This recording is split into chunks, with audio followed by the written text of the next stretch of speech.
Cockroach जनता पार्टीनं आंदोलन मागे घेतल्यानंतर जंतर मंतर या ठिकाणी अजूनही मोठा पोलीस बंदोबस्त तैनात आहे। अजूनही काही तरुण या ठिकाणी भेट देण्यासाठी येत असल्यामुळे हा पोलीस बंदोबस्त आता लावण्यात आला असून संपूर्ण परिसरामध्ये बॅरिकेडिंग सुद्धा करण्यात आलेलं आहे। नवी दिल्लीतल्या जंतर मंतर या ठिकाणी जे आंदोलन सुरू होतं त्या ठिकाणी देशभरातल्या विविध भागातून निघालेले काही तरुण आज ट्रेनद्वारे या ठिकाणी पोहोचलेले आहेत। त्यातील काही तरुण सकाळपासून येत आहेत। इथलं आंदोलन जे आहे ते संपलेलं आहे हे त्यांना ट्रेनमध्येच माहिती पडलं होतं। मात्र तरी सुद्धा आता दिल्लीत आलेलो आहे, तर या आंदोलन स्थळाला भेट देऊया आणि आपण इथून एक फोटो तरी किमान काढून जाऊयात अशी अनेकांची इच्छा होती।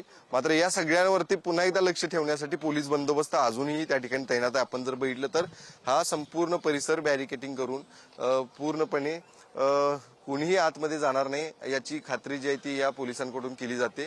केवळ माध्यमकर्मी जे आहेत ते आपल्याला दृश्यांमध्ये आतमध्ये दिसत असतील, मात्र पोलीस बंदोबस्त अजूनही त्या ठिकाणी आहे। कोणालाही या आंदोलन स्थळावरती पोहोचू दिलं जात नाही।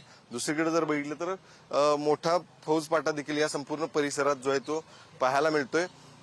सकाळपासूनच या संपूर्ण परिसरात अनेक जण जे आहेत ते येताना देखील पाहायला मिळाले। काही विद्यार्थी अजूनही त्या ठिकाणी आहेत ज्यांची ट्रेन उशिरा असणार आहे, ते देखील या ठिकाणी थांबून आहेत। काही विद्यार्थी अजूनही त्या ठिकाणी झोपल्याचं पाहायला मिळते। मात्र जे परिस्थिती काल पाहायला मिळत होती ती परिस्थिती आता या ठिकाणी अजिबातच नाहीये।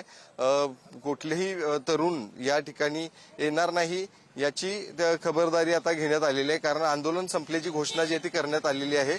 आणि आंदोलन संपल्याची घोषणा केल्यानंतर सध्या या संपूर्ण परिसरात जे प्रवासात होते, जे या ठिकाणी सकाळी पोहोचलेले आहेत, ते काही विद्यार्थी जे आहेत ते मोजके या ठिकाणी येताना दिसत आहेत। दूरपर्यंत जर नजर टाकली तर पोलिसांचा मोठा बंदोबस्त अजूनही आहे। बॅरिकेटिंग मोठ्या प्रमाणात आहे। या ठिकाणी काही वेळापूर्वी प्रतिक्रिया घेत असताना अनेकांनी सांगितलं की हे आत्ताचं आंदोलन ऐतिहासिक आंदोलन जरी संपलं असलं तरी दुसरीकडे आता ज्या आंदोलनांसाठी ओळखलं जाणार आहे जंतर मंतर चा मुख्य मार्ग आता पुढच्या एका आंदोलनाला तयार आहे। अर्थातच या ठिकाणी वेगवेगळे आंदोलन होत असतात। हे एक ऐतिहासिक आंदोलन झालेलं आहे। या पुढच्या काळात देखील काही आंदोलन त्या ठिकाणी होतील, त्यासाठी हे मार्ग जो आहे तो पुन्हा एकदा सज्ज झाला असं सांगितलं। आपण बघतोय हे सगळे पोलीस अजूनही या ठिकाणी आहेत। त्यामुळं निश्चितच हे आंदोलन झाल्यानंतर आता या सगळ्या पार्श्वभूमीवरती पुढं जेनझिनची कुठली मोहीम आता असणार आहे हे देखील पाहणं आता गरजेचं आहे। कॅमेरामॅन विजय देशमुख सह मी शेखर पाटील, पुढारी न्यूज, जंतर मंतर, नवी दिल्ली।